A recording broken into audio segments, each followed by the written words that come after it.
At ito na nga ang ating three dots in line mga katets sa ating ihididikot. Ang una ay siya ay hugis triangle, ang pangalawa hugis kanang pa, at ang pangatlo ay parang ublong na triangle din ang ilalim. Ito na mga katets. Unang gawin natin ay kuhanan nito natin ng compass direction mga katets.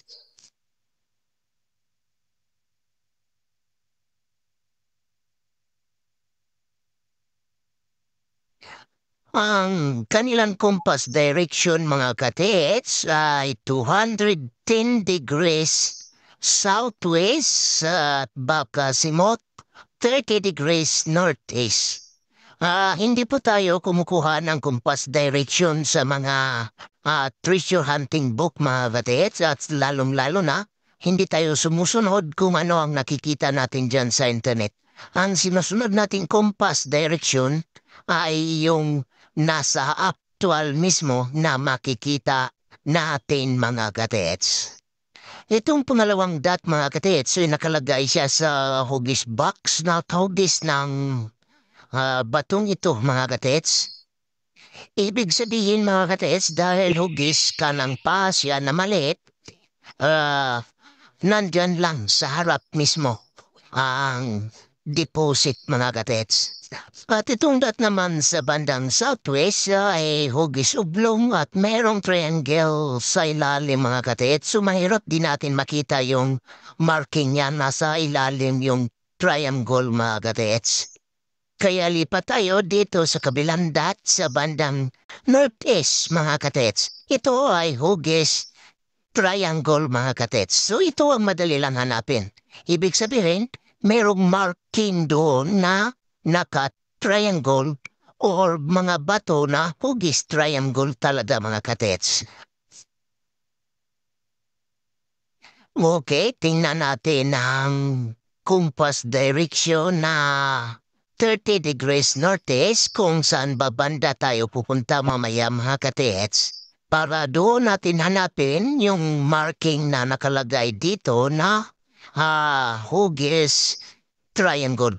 Okay, doon banda tayo pupunta mamaya mga katets. So, kung tingnan natin ang paligid, maraming bato. Pero wala tayong makikitang bato na nakahilira sa direksyon na northeast to southwest. Balik tayo dito sa tatlong dot mga katets. Okay?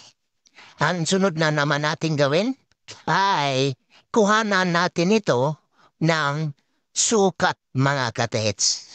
Ang distansya ng bawat dot. Kunan natin ito by inches at i-convert natin inches to yards.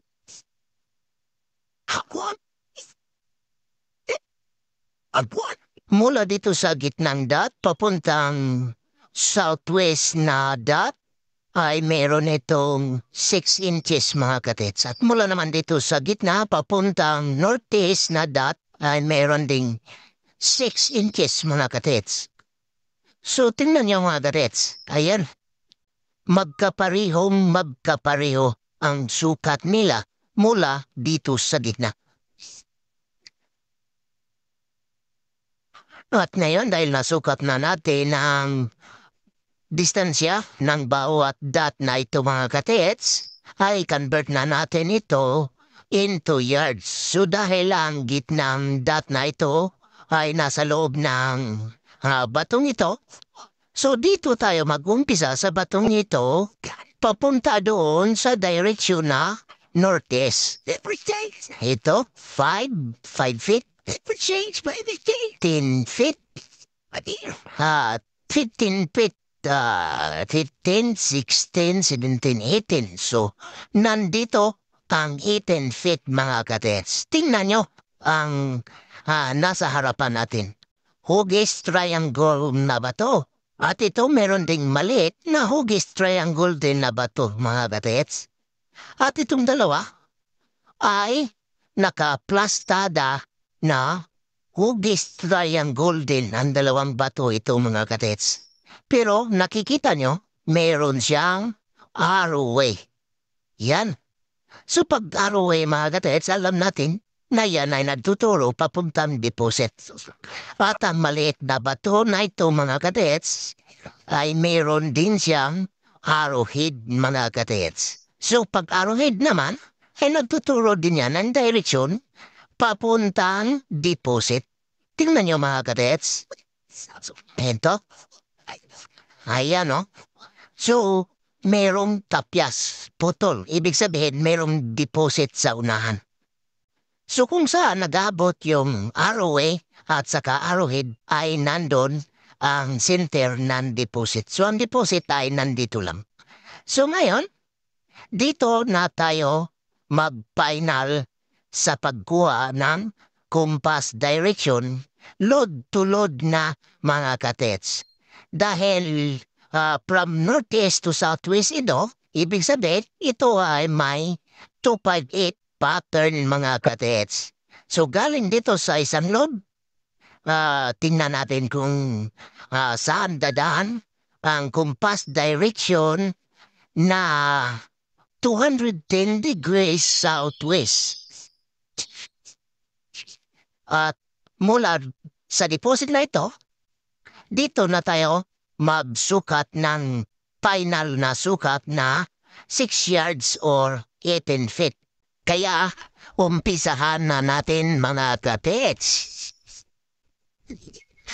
Mula dito ay kukuha tayo ng sukat na 6 yards or 18 feet from load to load. Yan.